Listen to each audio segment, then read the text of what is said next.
qaxarkiyo dhibaatadan miyaan jiifkii qaba waayey, xalay qoomamiyo ciilkamaan soo qambaba duumay, inkastay qoraal tahay tanoon qudhiba joogaynin, ha yeeshee dhibaatadan qarriban waa mid qara weyn. Qirada baroortiyo cabsida xamar ka soo qiiqday,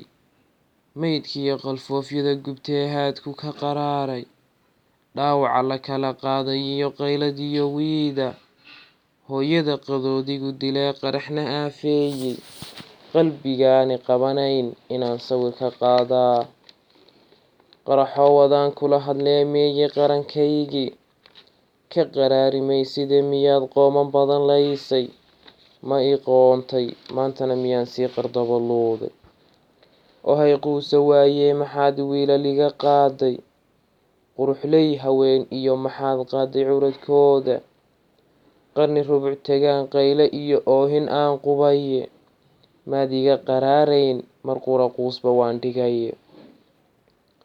Waxaan ahay qalfoof taagan oo qowlba aan karine,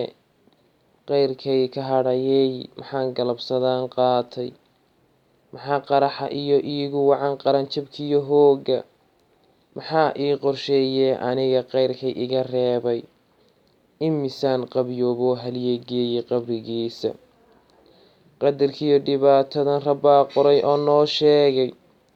inaynu samir qaadanaa waa qoraal dhabahe, xamar qaraxa iyo way ka bixi hoogan qaayibay, qurux iyo waxay qiimo layd qaras